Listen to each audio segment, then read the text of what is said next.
Welcome into Deep Waters here on ProBox TV, where we take a deep dive into all things boxing. Of course, the big news, the performances last Saturday, especially Gervonta Davis. Beautiful 8th round knockout over Frank Martin. Jimmy Smith in studio, being joined on Zoom by Paulie Malignaggi, Chris Algieri, and ESPN boxing analyst Timothy Bradley. Tim, I got to start with you because you weren't on our post-fight breakdown show. That's up on ProBox TV. Please check it out. We did a great analysis post-fight. What were your thoughts on the fight, my man? Damn, that was my thought. I always said to myself, I said, damn, this dude is a bad mama jama. You know, I've given, Tank hell in the past. I'm not gonna lie to you guys, and it's been my fair assessment. But man, the way he was able to deliver that shot, man, my gosh. And it was exactly what I thought it was gonna be. It was gonna be an uppercut because when I was watching film again on Frank Martin, when he shows up, he brings that his lead hand up a little bit too high, kind of blinding his peripheral. And I thought Tank was going to be able to land that left uppercut, and he freaking landed that shot, man, and then finished it with that left hand cross. But the way he did it all night, pressing forward, taking shots, just being patient, just weathering the storm very early. And again, I said, if you look at my write-ups that I do on ESPN.com, he doesn't mind being behind in fights because he believes in his power, and he carries his power all the way through the damn fight, just as well in the first round and the 12th round. He holds on to his power, but the way he just systematically, slowly started to break down Martin, go down to the body, catching him with shots here and there. He came from behind. He started winning rounds little by little, and then he set up that kill shot, man, with that uppercut and then that straight left hand. It's just beautiful, man. It's beautiful. Tank to me now, I would consider him top 5 pound for pound. And I say that although Martin isn't that guy, that A+ guy like a Shakur, not on the level of like even a Loma, but damn, the way he's doing it, man, nobody's doing it like him. He's a bad fighter, man. I tip my hat off to Tank Davis and his team. They're doing a great job with him, man. And now he's coming out, and I can't wait to see what's next for him, brother. Chris, your thoughts on, of course, not just the fact that he looked outstanding last Saturday, but 2 pounds underneath the 135-pound limit. He was like, 133 and a half. He's not a big 35er. That indicates he's staying in the weight class, and it looks like it's going to be Lomachenko next. What are your thoughts on his future and what the next step might be? Well, I had what I was going to say, but then you brought up the weight. I got a quick little story for you. So my podcast partner in Inside Boxing Live, Dan Canobio, is out in Las Vegas. I was supposed to be there, but got rained out over here in South Florida, so I wasn't able to make the trip. Anyway, Dan sees Gervonta Davis the night before the weigh-in, walking the aisles of CVS with one guy, and he's eating an ice cream cone. Well, not an ice cream cone. He had like a SpongeBob icicle, and he's eating this the night before the weigh-in, mind you, and he came in 2 pounds under. And Dan went up to Gervonta and talked to him a little bit, and he said, "Hey, man, the weight's good." He's like, "Yeah, I'm just trying to stay hydrated." And he's eating ice cream, and he had a box of ice creams in his hand, and he's making weight. Now, I don't know about you guys. Y'all are fighters. You two know how crazy that is. Night before a weigh-in, eating multiple ice creams, just walking around, whatever. But also, this is even better. Dan asks him what he thinks is going to happen in the fight night. He goes, "I'm going to knock him out in the 8th round." Just like that. Sure enough, damn right he did. Listen, I've been talking about Tank for a very long time on our podcast. Our podcast is a big fan of his.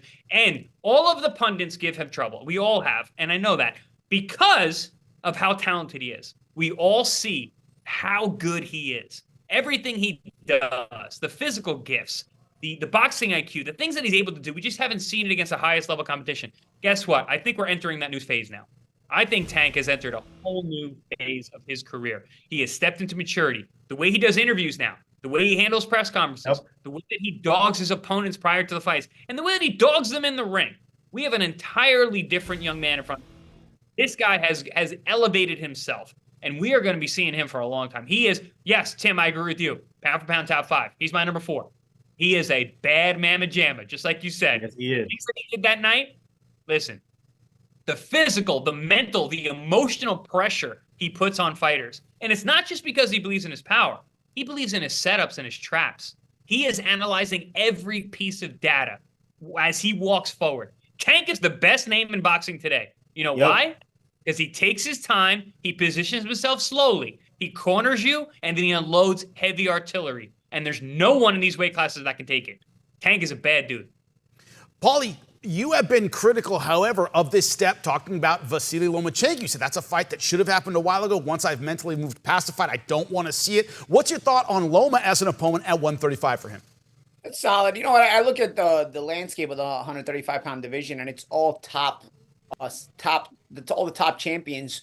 3 of the 4 world champions are southpaws. You got Gervonta, you got Shakur Stevenson, and Lomachenko are southpaws. You know, so I think the Frank Martin fight may have always been a gauge to start getting ready for those kind of guys, and maybe he was always eyeing a step towards going to those kind of guys. You know, Gervonta Davis is still only 29 years old, coming really at that prime age right now. He looked terrific in this fight, you know. And Chris, the champ, made a good point. You know, it's like we've been critical at times of Gervonta Davis, but when you have so much talent, the expectation is so much that he's just a tease, guys. He's just a tease. It's like he fights once every 15 months.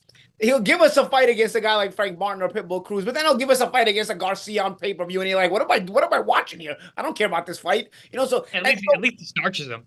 Yes, but it's like if you're gonna fight once every year and a half, you know, I want to see the fights with the big names. So that's why we're critical. It's not so much we're critical of what he does. We know he's one of the most amazing fighters in the sport. It's like, dude, we want to be entertained by you. You know, it's like, oh, Russell Crowe, we're not entertained. Yeah, I'm entertained. I want more, bro. He's like the tease, bro. He's like that tease where it's like you want it, but you just, you know, you can only put it. He only gives you the tip. I want the whole thing. I want the whole thing, bro. We're getting real personal here on ProBox TV. Just is what it is. Like, bro, enough already. Like, give me the show. Give me the show. But just imagine, Paulie. But just imagine if he was to get active, how much better he would be. Think That's about what that. I'm saying. It's unreal. This dude is. I'm gonna start to bring.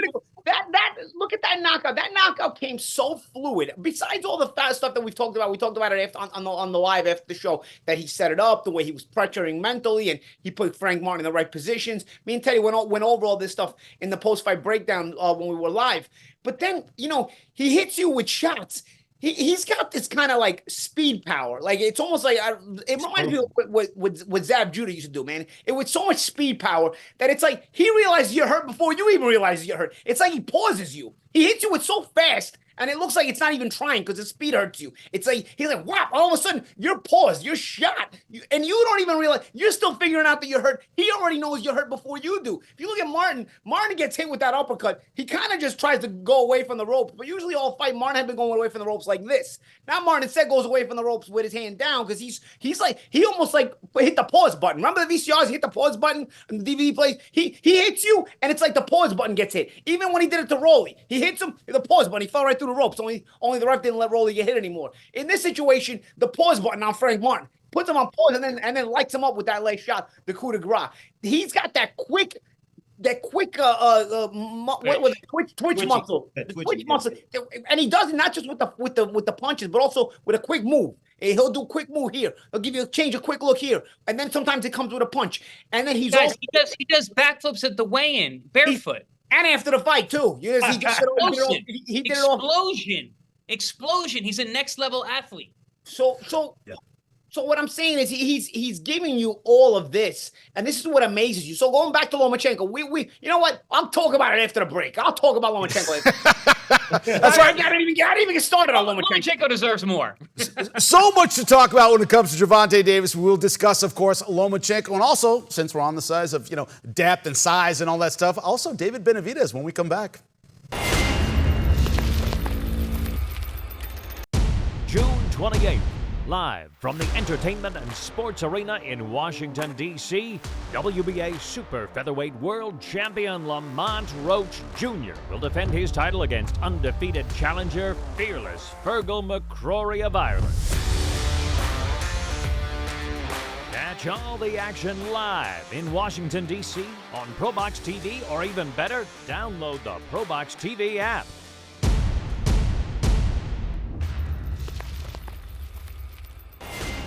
It's a DC homecoming. That's right. June 28th, Lamont Roach Jr. defends his title against Fergal McCourt, the undefeated Irishman. He promises aggression, but Roach promises a knockout in front of his hometown crowd. Do not miss it here on Pro Box TV. Well, Paulie, we're just talking about the pause game, right, of Gervonta Davis. Do you think it works against Lomachenko? Looks like they're targeting that fight. What are your thoughts on it?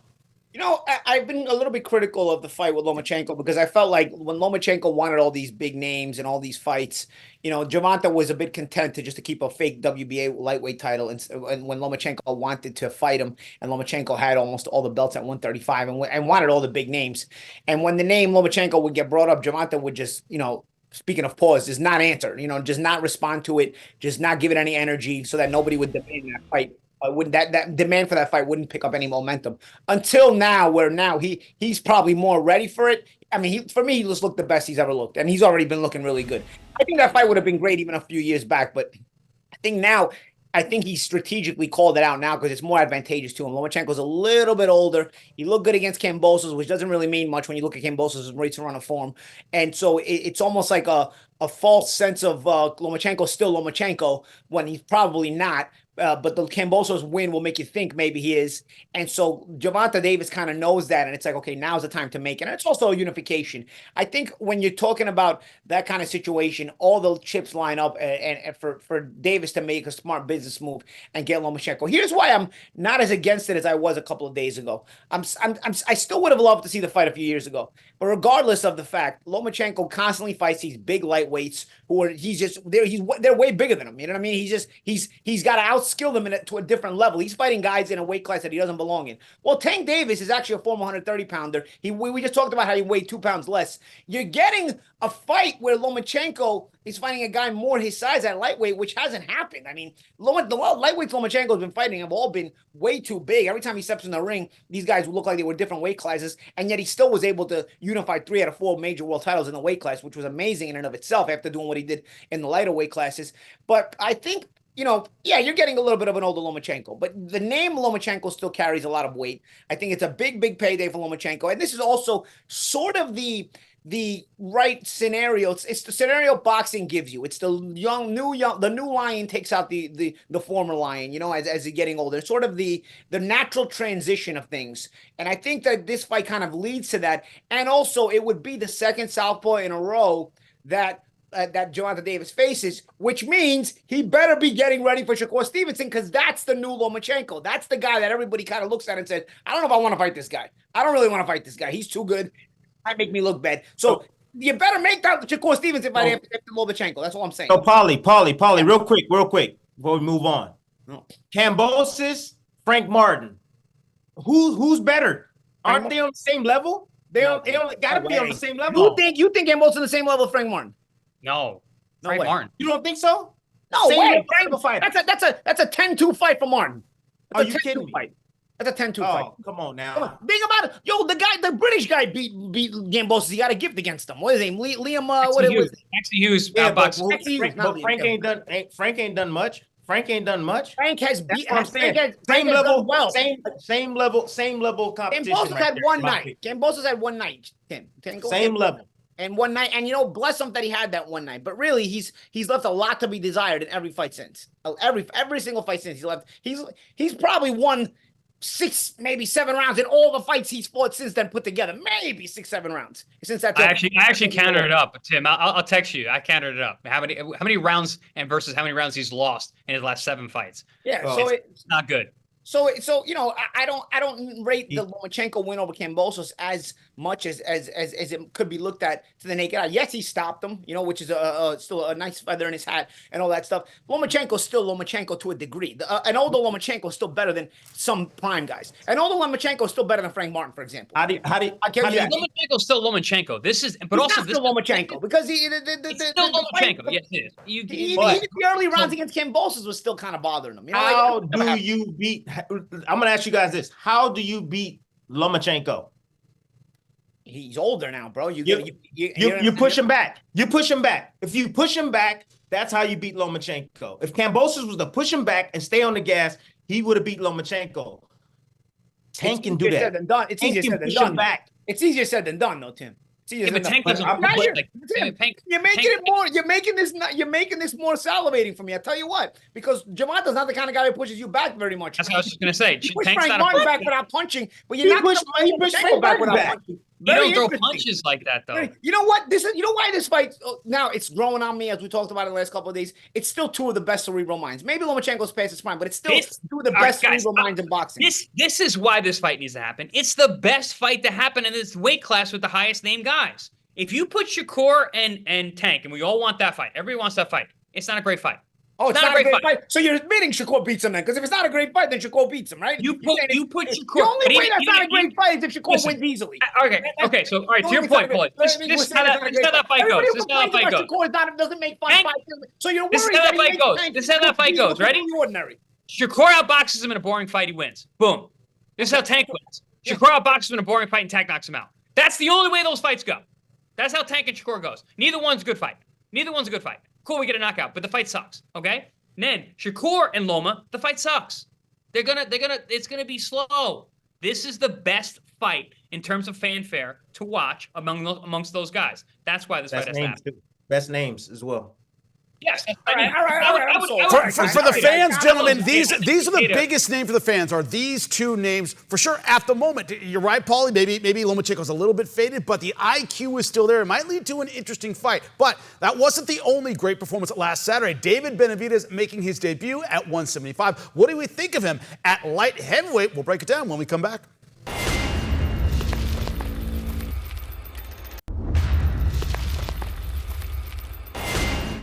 Welcome into ProBox TV's Deep Waters. We're taking a deep dive into all things boxing. It wasn't just Gervonta Davis looking good last Saturday. David Benavidez against Alexander Gvozdyk at 175 pounds. Injuries to both his wrist and his hand on his left and right hand. So more explosive early, slowed down a little bit late. All in all, you weren't on our post-fight show. We had a great post-fight show. Tim Bradley, I want to know your opinion of the fight. It wasn't a good outing at light heavyweight for David Benavidez. Yeah, he didn't look good. I thought honestly, I was like, he looking mediocre. And it was like almost like he took a page out of Canelo's page and he was throwing everything with power. Every single shots with power. He's leaping in with left hooks. He's been hanging out with Roy Jones Jr.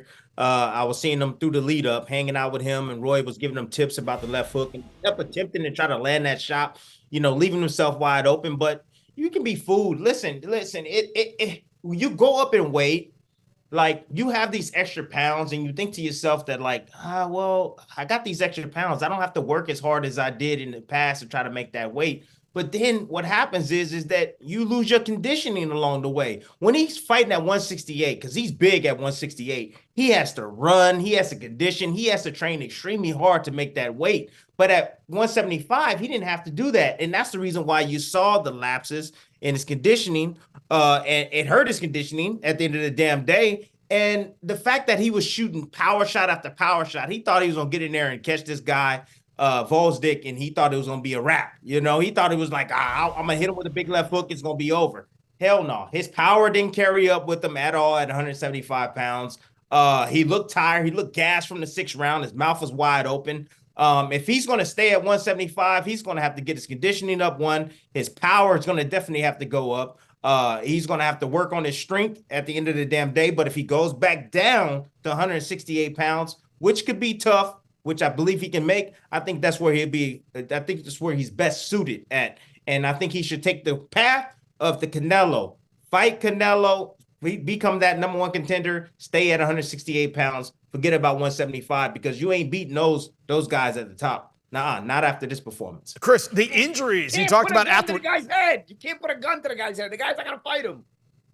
Yeah, it might not be an option at all. Look, if he doesn't fight him, then if he doesn't fight him, then that's fine. Then Canelo will have to get rid of the belt. He gives up the belt. Yeah. Go tell that. You want to call the sanctioning body? Do you want to make that call, or should I make that call? Hey, you gonna force this fight? You want to make that call? I got Suleiman right here. I got him right here. Bring him up. Well, we can call and see what we can get done. Chris, what are your thoughts of his performance at 75, and would it lead to him going back? He talked about going back down to 168. You usually don't do that if you have a stellar outing at the new weight class. What are your thoughts on his performance, especially considering the injuries? I'm going to disagree with all you guys. I thought he actually looked good. I thought he looked good. He threw combinations. He's not a one-punch guy. He never was. He's not the kind of guy who cracks you and hurts you. He's a combination puncher. He showed that. He was letting his hands go, especially early on. First 6-7 rounds, he looked stellar. I mean, letting everything go. He hurt Gvozdyk over and over and over again. To the head and to the body. Just couldn't finish. Guess what? Gvozdyk is huge. I've never seen David Benavidez looks so small next to a guy in the ring. Gvozdyk is a big 75-pounder. He's not just a 75-pounder. He's big. And he's I think we're underestimating how much of an effort that he put into that fight. Gvozdyk showed up. He just could not compete with his hands, with his skills. I was impressed. I thought he looked really good against a very, very tough opponent who came very, very prepared. But listen, a lot of people are going to say, well, he didn't knock him out. Beterbiev knocked him out. Beterbiev a special. Let's put it that way. But also, guess what? Canelo watched that fight and goes, oh, this guy can't punch. He's fighting at 75. Come back down to 68. Let's put a rehydration clause. Let's make this fight happen. That's what I think is you got a better shot of hitting the lotto. Canelo would rather stab himself in the eyes with hypodermic needles than see David Benavidez in the other. Listen to this. Tim, I agree with you. Benavidez should avoid the Bivol and the Beterbievs of the world. He's not ready for those guys at 75. Okay, he has one more performance at 75, and he looks normal. He doesn't look like a monster. I'm gonna go the route that you guys haven't touched yet, and I'll tell you why I'm going this route as well, because I had a lot of hand injuries in my career. He had an injury into his hand. He wasn't turning the hooks over. During the fight, I'm looking at it. I'm like, why is he smacking with the left hook? He's not turning it over. And then after the fight, you realize why he was smacking with the left hook. He was hurt. He hurt his hand. I'm gonna go that route because I've dealt with hand injuries, and they really, really affect your performance, your explosiveness, your ability to be confident when you throw your offense, and all of that good stuff. And that's what really you saw. You saw a Benavidez that was hoping to get Gvozdyk out of there and not have to beat on his hand by continuing to try to hit him. You also saw Benavidez take the positives out of it. Okay, he didn't look like the same old Benavidez, but he won a lot of rounds against a guy who doesn't lose rounds. Remember, Gvozdyk was winning against Beterbiev when Beterbiev stopped him. He was winning that fight. So this is a night where he beats Gvozdyk and he wins the majority of rounds against Gvozdyk until the end. And again, that ending, that slow ending, that may not necessarily be conditioning. That may be, my hand's hurting. I'm not going to be as active. You know what I mean? And my hands are hurting. Let me go back down a couple of gears. His mouth was wide open at 6 rounds. All right, let me just make my point, Tim. I was just trying to give him an extra round. I got you. Trying to give him an out. We understand you're trying to give the man an out. He got a little tired, but maybe it's also mental fatigue. You know, when it's like, oh man, I don't have any other options. And you know what? You make yourself tired because your hands are damn hurt. I'm telling you, I've been there where your numbers per round have to decrease because your hands are hurting, man. So all of a sudden you're like, okay, I got to make sure I punch enough to win the round, but not punch. I'm gonna punch low enough to where I can still use my hand in other rounds. Paulie, I'm gonna push back on that one because you got 3 guys here who are not punchers, and we've all hurt our hands. Not punchers. Your hands hurting. Your hands hurt. Okay, listen. Well, I've been in fights where my hands hurt. My condition never failed because my hands hurt. No. But what are you gonna do, bro? Paulie, here's what I want you to do. If you guys can listen to me, if you're handing out excuses and reason why people don't perform in fights, you're going to be great for our next one. And you can tell me, Paulie, all about Matias and why he lost in a huge upset. The boogeyman at 140. Subriel Matias knocked off. We'll discuss it right after this. Welcome back into Deep Waters here on Pro Box TV. The boogeyman at 140, Subriel Matias, upset at home for the IBF Super Lightweight title against Liam Paro. Gentlemen, this was set up for him to not just win, but look great. A power puncher with real knockout power. Didn't do well with Felix Trinidad in attendance. Absolutely dropped the ball. Paulie, I got to know, what do you think of this fight? His inability to get this fight done, what he needed to do didn't happen. What are your thoughts on it? First of all, Liam Paro showed up, and you got to congratulate Liam Paro because I, for one, took him lightly, underestimated him, and didn't know he had this kind of performance in him. Thought he was a solid fighter, just didn't know if he was just questioned if he was world championship material, and boy, did he show that. Now, on the other end of it, dude, I don't know what happened to Matias either. Because even if you would tell me, okay, Matias is gonna have a bad night, I would still tell you I still don't think Liam Paro beats him, even on a bad night. I just don't know if he has enough. Nah, dude. I mean, Liam Paro showed up. And I don't know what Matias did, but obviously all the things we were questioning about Matias, because his feet are weird and he's going to have trouble with guys with footwork. You always just figured he was looking like such a boogeyman that you always just figured, he'll just cut the ring. Or eventually he'll get to these guys with footwork. He breaks, he eats all their punches. He walks right through and eventually breaks them. Paro's not going to have the power to get his respect. I mean, bro, I don't know what to say. The 140-pound division is the weirdest thing in boxing because you're excited about all the big names and they either keep losing or look bad and winning. And this guy's another one on that list that keeps losing. You can't even figure out who is going to actually be atop this weight class. Pitbull? I don't know. Well, I already knew right You know what? Hold on. You know where we gotta go? Let's bring back the Venezuelan. What's his name? The guy who got robbed against Rolly. Look at Barosha. Barosha. Bring Barosha back now. You know what? All these things are happening. You know what? Barosha deserves to be back in the mix. Let's throw Barosha back in the mix. We Chris, can't got the 140-pound division anyway. Go ahead, Tim. Sorry, I cut you off. Yeah, Tim, did the moment get to Matias? Was that the deal? At home, too big? Did the moment get to him? Look, I knew something was up when I saw the hair. When I saw the hair, the change of hair, I was like, what is this dude doing? He feeling himself? He blonde his hair like that? Oh my gosh. Have you remembered the movie Meteor Man? No, he was going. Yeah, remember the Golden Lords? The Golden Lords. He was going Super Saiyan. He was going Super Saiyan, Tim. Man. That's a Dragon Ball Z thing. This is what these young kids like these days. Super Saiyan. Bro, when I saw that one, and then when I saw him walking out, and I saw him in the crowd, not even focused on the ring, just in the crowd, living like he's like a big, huge celebrity. Like, wow! And then he reached over and he hands dap Trinidad, and he's just feeling himself. And I'm saying, I don't think this dude is taking this guy seriously. I think he thinks that he's just gonna get in there and Paro just gonna fall. And then after the first round, I'm saying to myself, oh snaps. Paro has a game plan. He has a strategy, and it's a good one too. Because what he was doing was he was fighting him off when he needed to fight him off to get his respect and get him pull it up in that high guard. And then what he did was he stepped in, he got close, and he bumped them. And when you bump Matias, what does he do? Footwork is terrible. He steps back a couple of times, and then he comes forward. And then he will tee off on him again. And then he'll kick close, and he'll push him off again. He never let him get going, man. He kept him in the driveway, never let him get started at all because Matias is more of a downhill type of freaking fighter. Once he gets going, it's hard to stop him. He never let him get going, guys. What happened? What happens to Paro now? Does he defend against Kambosos? Move up to 140, all Australian fight? Kambosos another shot? Chris, is there a future for Matias at 140? A similar kind of thought. Is this a road bump, like he gets better, or is this could be this is how you beat him? What are your thoughts on it? No, first. Do you hear that? You hear that? Puerto Rican fans, crickets, nothing. You guys are coming at me because I said this guy was basic. I said that he wasn't the guy. I've been saying it for months. You guys are calling me stupid and idiot take. Listen, right. I told you what this guy was. He's a puncher. He has no feet. He gets hit too much. World-class fighters don't get hit. Liam Paro hit and moved. He basically fought the exact same fight I fought Ruslan Provodnikov. Guy steps to the line, you hit him, and you move. When he gets too close to you, you grab him, you spin him, you move, and you go back to the center. And you get back to boxing. That's how you deal with a puncher, especially a guy as limited as Matias is. Because Ruslan wasn't limited. That guy had fast hands on the inside. He could jab like his jab was so hard. Matias is not that guy. I've been telling you guys for a while. Matias ended up being unproven, really. He was a guy you were rating. So that's my possibilities. The last show we did, I said he's never fought anyone at world-class level. I believe Liam is world-class. I don't think he's a world champion level, but he's world-class. And then I said that he's never fought the elite. And there's elites in those weight classes. He's never been anywhere near the elite. Liam's not elite. Liam is world-class. And Liam showed him what world-class is because Matias is not.